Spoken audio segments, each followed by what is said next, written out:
Welcome to Wanderlust and Wishes, the podcast where we explore the world one destination at a time. I'm Julie. And I'm Krystle. As travel agents with Fantastical Vacations, we are here to share our passion for travel and help you turn your wanderlust into reality. From hidden gems to bucket list adventures, join us as we dive into the sights, sounds, and stories of our favorite destinations. So grab your passport, pack your bags, and let's embark on this journey together.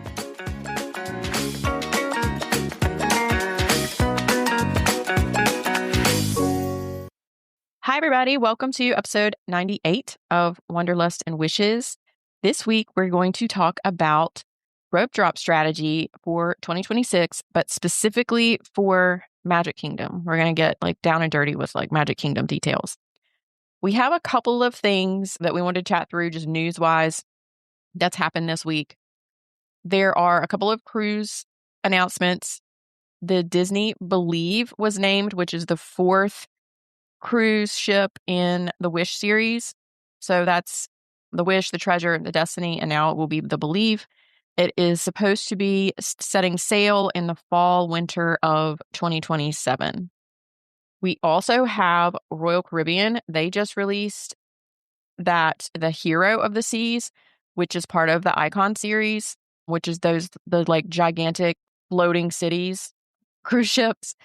It is supposed to also sail in that fall timeframe for 2027. They announced it and we can book it within this 2 days. Mm-hmm. Yeah. So that one's exciting. If you want to go to Walt Disney World in this year, because they have not yet released 2027 dates and prices, there are so many offers. They keep dropping something new every week. So we can for sure find you something if you're interested in going. There are lots of offers that are very similar, but they require different components.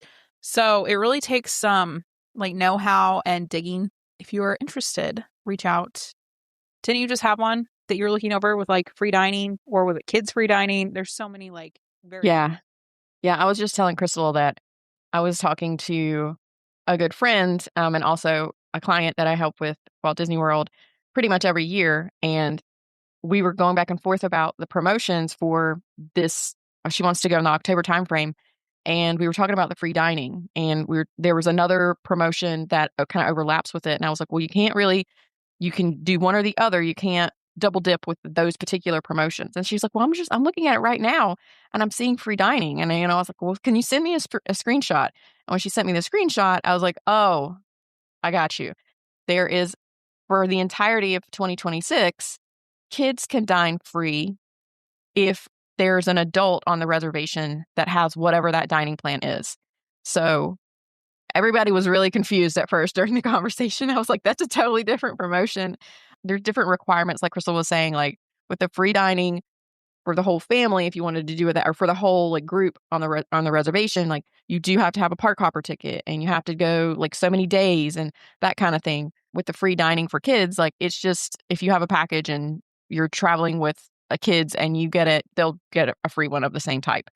So lots of different ones, and it can be a little confusing to kind of dig through all the different types of things that are out there. But it's lots of great savings. So it's a good time to go. Yeah, very true.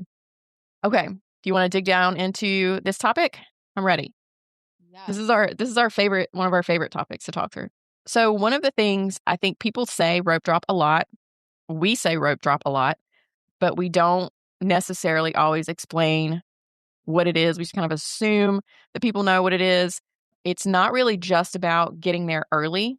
Yes, that is part of it, but just getting there early doesn't help you if you don't have a bit of a plan.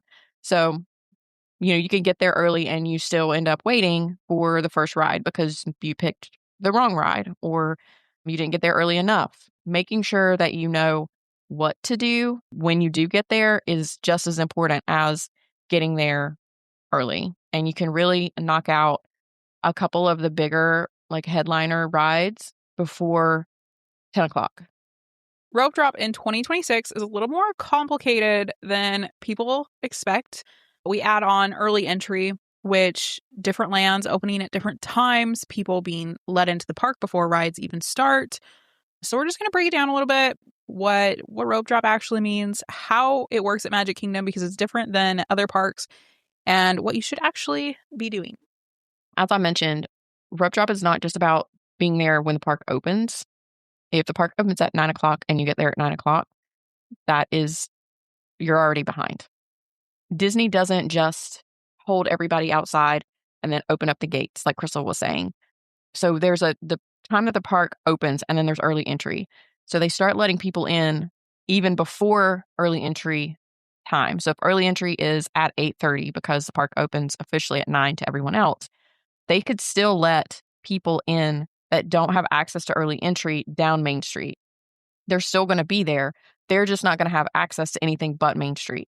And they are going to check. They will check before they let you pass into the areas that qualify for the early entry timeframe. You have the ability to go in if you really want to stand in line to get a coffee. You guys know I love coffee, but I'm not standing in line at Starbucks to rope drop. I'm going to actually have a coffee already, probably from the resort. But if I'm getting there that early, if I'm getting up early and I'm getting there, I'm going to get stuff done. It can be a little confusing, especially if it's your first time going, because there are a ton of people that could be standing on Main Street. That doesn't mean that all of them have actual access to go onto any of the rides for early entry. They will check your Magic Band or your Magic Mobile or whatever it is whenever that 8:30 time frame hits, and to let you into those sections. And then there's obviously with rope drop, the terminology comes from there being a rope. Sometimes there is actually a rope that they have held up across the areas where they will let you through the rope whenever it's time for early entry to open or the park to open. And sometimes not. Sometimes you're just being held at a location before they let you through. You have early entry for all the Disney Resort guests, like Julie was saying, and then you have when regular park opens. And these are two very different experiences. Only half the park opens for early entry, and then the rest of the park opens at regular park open. So when we say rope drop, we really mean the whole morning hustle from waking up to your first few rides until waits start building, just because it's been proven time and time again that you get the most done in that first hour, 2 hours of the morning. Like we always say, time is money at Disney. So we're going to win the day by starting the day right. So why does rope drop matter? I hear it from people, and I know friends who will say, I'm on vacation, I don't want to wake up early, which is totally fair. But without that first hour, you're going to start behind, or you're going to walk into ride times already being elevated. I know it sounds crazy, but you could go in, rope drop, mine train, and even rope dropping mine train, especially if you're not there for early park entry, your wait time is going to be at least in the 30-minute range, because unless you are at the very front of the line, it fills up so fast. But within like a few minutes of official park opening, it's probably up to 90 to 120 minutes. And the same thing with Peter Pan. I don't understand it. I mean, I love Peter Pan, but I'm not freaking waiting 2 hours on it. And it goes up that fast. It immediately jumps up. It's insane. So this isn't saving just a few minutes. This is saving hours in your day. And unless you're going to buy the Lightning Lane single pass for Seven Dwarfs Mine Train, you could also be saving money. Yeah. And we'll also talk through that it definitely makes a difference if you want to also incorporate Lightning Lane into your day at Magic Kingdom. Okay, so if you're rope dropping at early park entry, your tier 1 rides that you're going to look at, that you should go to if you're trying to avoid a longer wait time later in the day. Seven Dwarfs Mine Train, as I was just saying, it seriously will jump up to a 2-hour wait immediately. Peter Pan's Flight, same thing. It jumps up to some crazy amount. Space Mountain, I don't think Space Mountain jumps up quite as quickly, but it's also in that same group that will jump up very fast. But they're all in Tomorrowland or Fantasyland, which is what is open during early park entry. And because those three are also, Seven Dwarfs is the single pass lightning lane, and then Peter Pan's Flight and Space Mountain are in the tier 1 of the lightning lane multipass. You have to choose which one if you're combining them. So they can also be difficult to get a booking if you're trying to pick which one you want and then book it once you're in the park if you chose something different. So tier 2, this is not to be confused with like tier 1 and 2s of lightning lanes. Yeah. This is how we would prioritize them. So our second priority would be for the rest of the park once it opens. So if you're not an early entry, or if you are getting there when the rest of the park opens, we're going to prioritize Adventureland and Frontierland. So Jungle Cruise, I don't know why it's always so hard to do pre-select, get a good time for Jungle Cruise. So get it out of the way. Big Thunder Mountain, it's opening in shortly before summer. Yeah, I think that I don't think there's like an official day, but there's rumblings that it's going to be late May. I would add Tiana's to this list for especially those hot summer months when it's scorching. And then maybe Haunted Mansion, although Haunted Mansion has some like dips in the afternoon, but it's a cult favorite, so times will get high and stay high all day. The kind of last things to prioritize this is not inclusive of every single ride, but these are some rides that you don't necessarily have to rope drop. Pirates, Buzz Lightyear, Small World, Carousel of Progress, or like the People Mover, the Speedway. There's really anything that's not on the list of priorities that we just listed for the most part. Like that doesn't mean they won't have any kind of wait, but they're not something that you should prioritize as a rope drop option at all. It would be a waste of your time. So I wouldn't say that people mess up, but when they rope drop something super easy, you're going to pay for it later in waiting, honestly. I get, like, I'm a hard advocate for rope dropping an any height ride with little kids, but I'm going to pick Peter Pan over Seven Dwarfs. Mm-hmm. And then I'm going to buy Seven Dwarfs so we can ride it. This is where the strategy comes into play. So now talking through lightning lanes and rope drop, we have a whole lightning lane episode with different strategies. So go listen to that. We're not going to get into like the nitty gritties of like your burner, lightning lane, and all that. But a big rule is do not rope drop something you already have booked unless you want to ride it like twice. Like, it's going to be a favorite. You want to pair them instead. So, and kind of stacking things up based on what you've booked on your lightning lane and what you didn't, and go ahead and rope drop that. So if you booked a Jungle Cruise as a lightning lane, you don't want to add that, like, even though we have that as a priority or kind of second priority, like that's not something that you would want to rope drop or add to your priority list for rope dropping. If I'm doing lightning lanes and rope dropping, I'm probably going to be doing a single pass lightning lane for Mine Train and rope dropping either Peter Pan or Space Mountain, just because, and doing the early park entry piece of it, just because you can buy that single pass for Mine Train. And in my opinion, I think it's worth it. So you wouldn't want to go wait in line and waste that time for Mine Train if you already have a single pass lightning lane for it later on. Pro tip, if you are in Fantasyland rope dropping, use the little walkway by the Tangled bathrooms to get to Frontierland, to get to the other side of the park, instead of going back to the hub and around, because then you're getting in the mess of the people who are coming into the park. I mean, this is a good tip anyway, but make sure you kind of know the lay of the land, or the layout of the park itself, to help you when you do need to get somewhere fast. It makes a big difference it makes a big difference on your feet to not be walking around all over the place. Let's talk about arrival time, because we have probably beat this into your heads enough, but we're going to say it again.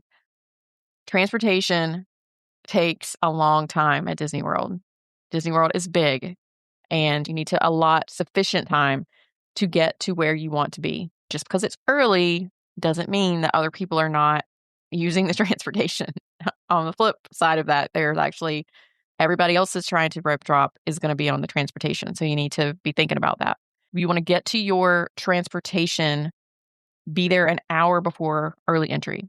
If Magic Kingdom opens at 8:30 for early entry, then you want to be at your bus stop by 7:30.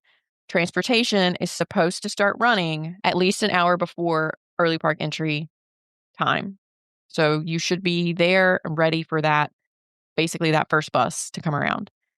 Hopefully, if everything runs on time, you should be at the gates like 45-ish minutes beforehand, and then in line to go through security and going through to get into the park itself.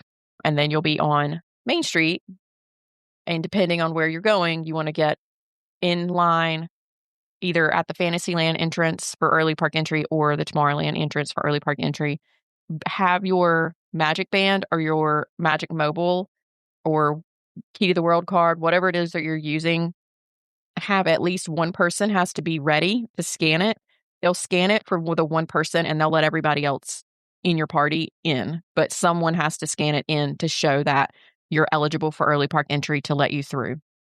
If you try to, with Magic Kingdom specifically, if you try to do like a kind of a hack with Uber and try to like beat the system using an Uber or Lyft, you're going to be stuck at the TTC, which is the Ticketing Transportation Center, or Transportation and Ticketing Center. I always get it backward because they drop off there. They do not drop off at the entrance of Magic Kingdom. However, you can get a minivan and they will take you right up to where the buses drop off for Magic Kingdom. It's just more expensive than your typical Uber or Lyft. It's like probably in the $40 or $45 range to get you there. But the gist is that if you show up at park open, or if you show up at whatever time early park entry is, you're already going to be behind. So basically, if you have early entry, start in Fantasyland, go to Mine Train or Peter Pan, or if you want to start in Tomorrowland, go to Space Mountain. Then immediately hit another ride. This is when you could hop on Buzz or Dumbo or ride something else. And Winnie the Pooh. Yes, Winnie the Pooh is a good one. And just maximize that hour. But if you would like, and if you can move quickly, hit your first ride, book it to the other side of the park, and you can do a double rope drop. And then you're stacking multiple headliners with very low wait times.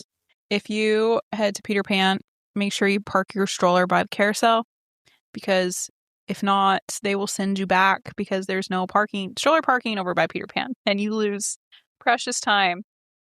Oh, yeah. There's like 30 people that just got in line in front of you now if you have to go back over.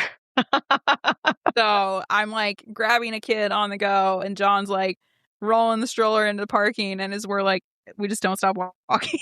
Right. It's all being done like in action. That's funny. Okay, so Tron. If you want to ride Tron, and even if you have early park entry, Tron is not part of early park entry. I do not understand why it's not part of it. I still don't get it. But you can still line up for it if you really want to ride it. You're just not going to be the line's not going to officially open until, if park opening's at 9 and you're there for early park entry, you might wait an hour before you can even get on the ride. That also means, though, that you have to still have the ability to get into Tomorrowland for early park entry to get in line. If you're off property and you are let in at 9 o'clock, you're already behind everybody that was allowed in at 8:30 and has been lining up that entire time. So there's that. Basically, your options are, if you want to rope drop Tron, you are forfeiting multiple other rides that you could have ridden. But if that's a top priority for you and you don't want to pay for the single pass, then that's probably something that you want to do. If you don't ride Tron while you're in Magic Kingdom on this trip, it is just going to be absolutely ruined. Then please wait in line. But if Tron is not a priority for you, I don't recommend it. Krystle doesn't recommend it either, because like I was saying, you're forfeiting everything else that you could have done. I would personally, if I'm going to ever ride Tron, I'm going to pay for a single pass because I'm not waiting for it. It's like a 30-second long ride. and you're waiting 2 hours for it, or you're getting up super early to rope drop and get in there for 30 seconds. So I just wouldn't recommend that as a top priority or as a plan. So if you do not have early entry, basically skip Fantasyland, skip Tomorrowland, go to Adventureland or Frontierland. Jungle Cruise will be your best first move. And then just basically that one little decision can alone make or break your morning. Yeah, because Tomorrowland and Fantasyland are already full because all of the early entry people are there and in line. So you're already behind all of those people. It doesn't make a whole lot of sense to go straight there. So some big mistakes that we see often: showing up at park open. We've said this a couple times already in this episode, but the early bird truly gets the worm on this one. Walking in with no plan, even just having a basic understanding of the map and where things are located. Another one is following the crowd. If you are stuck behind a group of people going to Tron, you might be standing in line wondering what in the heck you're waiting for and not realize you're going to Tron. Don't follow the crowd. Rope dropping low priority rides. I guess if you want to knock out like 10 rides before noon, this might have some merit, but not typically if it's your first or like a once in a lifetime trip, or you really don't have a basic understanding of the rides. And then not committing. The smallest hesitation can cost you your advantage. Just make a decision and go for it. Beeline it.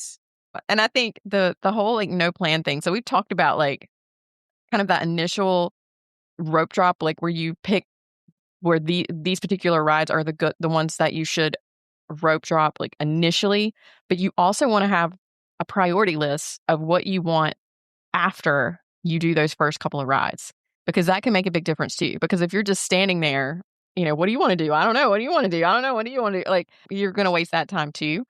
And really, I think we've talked about this before. I might have been on the Universal episode about rope dropping.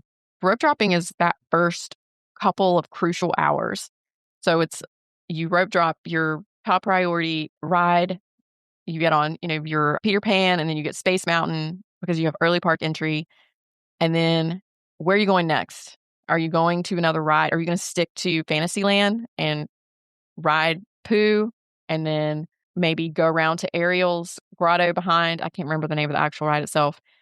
Are you going to go over to the circus area? Are you going to jump over to Tomorrowland?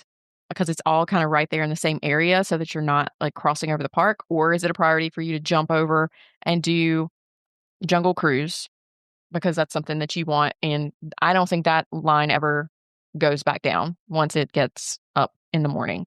So morning is probably going to be your best bet if you want to try to get on it. Just go ahead and go.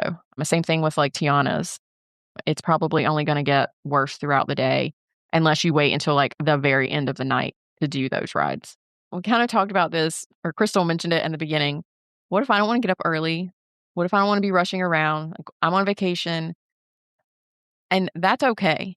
Rope dropping is always going to be our recommendation for Magic Kingdom. Rope dropping and lightning lanes combined. If you want to get the most out of your day, the most out of the attractions at Magic Kingdom, it's always going to be what we're going to recommend without knowing anything else about you. If your family is more laid back and you really could care less about how many rides you get in that day or attractions you get in that day, it's more about being able to pace yourself throughout the park. You just want to soak up the environment. You want to eat all the snacks. You want to see characters. You want to see like the parades and things, and you just really are not all about getting on all the attractions. It might not be the right thing for you to rope drop. And you may be able to sleep in. You just have to know that it's more about setting an expectation that if that's the kind of trip that you want where you're not doing all the things, then that's fine. You can get there at 10 o'clock or 10:30. Just know that it's going to be probably a little bit more crowded because it tends to start getting crowded. The crowds really start to ramp up around that time frame. And you just want to do whatever. You just want to walk around and people watch. I don't know. But that's definitely not, there's nothing wrong with not wanting to go, go, go. There's nothing wrong with that. And you don't have to rope drop if that's not the type of trip that you want. We always say that we are going to do one of those trips, but then I have serious FOMO and I just want to do it all. I know. Sleeping goes by the wayside. It's hard because we have our favorite rides, our favorite attractions that we just we love them and we don't want to miss them. And even though we know we're coming back and we'll be able to ride them again, but stuff like Big Thunder Mountain, I haven't ridden it in like 2 years because of it's been closed. And the last time I was there, it was closed. And so I'm just so excited to be able to ride it. And I know everybody else is going to want to ride it too. So I'm going to have to pack my patience pants, as we say, for that one. So if you take nothing else from this episode, Rope Drop is not about just being early. It's about being intentional. Because I would like to win the day. That is my strategy at Disney. I want to beat the mouse in some way. I want to make it worth my money. Yeah, for sure. One of the things I'm going to do, I've been horrible about this in the past, but I'm going to do better. I'm going to make a commitment to Krystle that I'm going to actually like track my times when I'm there in June so that we can talk about actual like real time things. This is when my overtaking picture self comes in handy because then I just go through my phone and look at timestamps. Yes. Well, and that's what I plan to do. I'm going to like intentionally take a picture as we're going through security and going through the ticketing area and then or scanning in and getting onto Main Street. And that like, I'm going to intentionally take pictures. I've just got to like keep reminding myself so that I can come back and we can talk through utilizing these strategies like in real life, like what that means from how much you can get done in the morning if you get there. And that's also assuming that we all get up and get there on time. That's another thing that, you have to throw in there. Thank you so much for listening this week. As Krystle said, we hope that you got something out of it to show that it's really all about being intentional. If you do this right, you can finish multiple rides or attractions before a lot of people are even getting to the park and getting on their first ride. If you guys can do us a huge, huge favor, we would love for you to go and rate the show. It helps our show get out there more in the algorithm, and we would truly, truly appreciate it. We hope you all have a fantastic week this week and that everybody had a great Easter weekend. And we will talk to you all next week. Bye.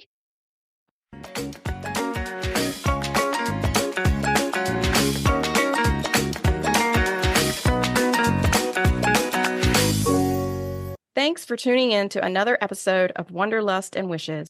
If you enjoyed today's episode, don't forget to subscribe and leave us a review on your favorite podcast platform. And remember, the world is full of wonders waiting to be explored. Until next time, happy travels. Bye for now.